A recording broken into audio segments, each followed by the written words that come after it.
खराब हो गए, अन्य सब्जियां खराब हो गई, तो इसका आकलन कैसे होगा? कमरे में बैठ के कह देने से नहीं हो जाएगा कि हम 24 घंटे के अंदर आपको सारा नुकसान आपकी भरपाई कर देंगे। और कहीं ये गए ही नहीं। और जो इन्होंने टोल फ्री नंबर दिया है, सरकार की तरफ से जारी किया, वो काम कर ही नहीं रहा। जो सारी बातें इनकी आ रही है वो पूरी तरीके से फर्जी है और झूठी बातें बोली जा रही है सरकार की तरफ से और माननीय मुख्यमंत्री की तरफ से। ये मेरा सीधा सीधा ये हम सबका आरोप है। आपको बताना चाहूंगा 2024 में उत्तर प्रदेश का जो बजट बना, उसमें सिर्फ 2022-23 में सिर्फ 10 लाख किसानों को 831 करोड़ बीमा मिला, यानी एक किसान को औसतन 83,000 रुपए। और जो 2.5 करोड़ किसान जो प्रदेश में जो सरकारी जो इनका आंकड़ा है, ये मुआवजा मैं समझता हूं कि कितना हो सकता है। ये पूरी सरकारी कंपनियों को ये पूरा फायदा पहुंचाया जा रहा है। जो सरकार की जो कंपनियां हैं, जो कंपनियां सरकार के माध्यम से आई हैं, मल्टीनेशनल जो कंपनियां आई हैं, और जो किसान क्रेडिट कार्ड जब ये बनाते हैं, उसी में ही वो उसका प्रीमियम ये काट लेते हैं, तो हटा दिया गया। इससे साबित होता है कि जो कांग्रेस ने, जो राहुल जी ने यात्रा में जो बात उठाई भारत जोड़ो न्याय यात्रा में, उससे इनको बैकफुट पे आना पड़ा और पुलिस भर्ती इनको निरस्त करनी पड़ी, आरओ के एग्जाम को निरस्त करना पड़ा। और प्रमाण ये हो गया कि आज भर्ती घोटाले के जो चेयरमैन अध्यक्ष रेणुका मिश्रा को हटाना पड़ा। ये पूरी तरीके से राहुल जी की यात्रा और कांग्रेस जो मजबूती के साथ अपनी आवाज उठाई दमदारी के साथ, इसको इनको बैकफुट पर आना पड़ा। हम सब लोग पूरी ताकत के साथ जो भी अत्याचार अन्याय हो रहा है, जो भी गलत घोषणाएं हो रही हैं, जो आप बंद कमरे में केवल कहते हो 24 घंटे में मिलेगा, हम धरातल पे जाकर, जमीन पे उतरकर, किसानों के बीच में जाकर, किसानों के खेत में जाकर उन सब चीजों को उजागर करेंगे। एक एक चीजों को लेकर हम आपके माध्यम से जनता को बताएंगे। और निश्चित तौर से हमारे किसान ये कुछ अपने यहाँ से जो कल का खराब हो गया इनका पूरा, आप इसको ले सकते हैं कि सारी चीज। आज ये देख सकते हैं कि ये आज मटर का हाल देख लीजिए। ये मटर का क्या हाल है, ये पूरी मटर काली हो गई, सूख गई। ये किसान लेकर आए हैं। ये आलू देखिए, ये आलू खराब हो गए हैं, ये आलू सड़ गए हैं। आप देखिए, ये इनका आलू है। ये प्याज देखिए, ये प्याज फट गई है, ये प्याज उनकी पूरी फट गई है। ये जो है टमाटर देखिए, ये इनके टमाटर, ये सारे जो है छोटे छोटे, ये पूरे सारी चीजें खराब हो चुकी हैं।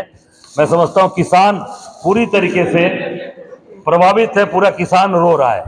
और ये बेचारे वहां से चलकर आज आए हैं यहाँ पे कि बताने के लिए कि आप देखिए इनकी स्थितियां क्या है किसान की। और उसका बीमा उसी किसान क्रेडिट कार्ड पे उसका काट लेते हैं और वो किसानों को कहीं मिलता नहीं। अब आप देखेंगे इसमें ये जो मनरेगा, जो गांव पे गरीब आदमी जो उसमें शामिल है, 5 महीने से उनको मानदेय नहीं मिला है। जो उनकी मजदूरी है 16/2023 से। और इसमें ये सरकार ने कहा था कि इसमें 5% ब्याज भी हम देंगे। और अभी तक इसमें 1,50,00,000 मनरेगा कार्ड धारक हैं, यानी अगर एक परिवार को औसतन 5 लोग की कुल 6 करोड़ लोग प्रभावित हुए हैं इसमें पूरे प्रदेश के अंदर। जो सरकारी आंकड़ा किसानों वाला मैंने बता दिया। बैंक आप ये देखेंगे कि जो इसमें 2.5 करोड़ किसान की बात ये करती है सरकार की, 2.5 करोड़ हमारे जो पुराने आंकड़े उसके अनुसार हैं, तो 37 लाख किसान क्रेडिट कार्ड बना है केवल। जो बैंक जो है इनके साथ फ्रॉडगिरी करता है, नाप शराब करता है, वो काम नहीं होता। इस नाते इसकी संख्या बहुत कम है। और जो सब आज का जो मुद्दा है, आज का जो आज सरकार मंत्रिमंडल का विस्तार करने जा रही है, ये सालों से एक विधायक, एक मंत्री, एक दल के नेता लगातार ये कहते चले आ रहे हैं कि मेरा आज नहीं कल डेट बता रहे थे ओम प्रकाश राजभर जी, 4 दिन बाद मैं मंत्री बन जाऊंगा, 5 दिन बन जाऊंगा, मैं इसका डेट बता रहा हूं। और वो डेट सरकार ने अपने हिसाब से, भारतीय जनता पार्टी ने वो डेट अपने हिसाब से आज तय किया, क्योंकि जब ओम प्रकाश राजभर जी को जरूरत थी, दारा सिंह चौहान को और अन्य लोगों को जब जरूरत थी, तब तो मंत्री बनाया नहीं। अब जब चुनाव आ गया है लोकसभा का, अब राजभर समाज का वोट चाहिए, चौहान समाज का वोट चाहिए, आरएलडी का वोट चाहिए, अन्य लोगों का वोट चाहिए, तो उनको सरकार में मंत्री बनाकर उसका फायदा व्यक्तिगत आधार पे लोकसभा में उस बिरादरी का वोट लेने का कार्य करेंगे।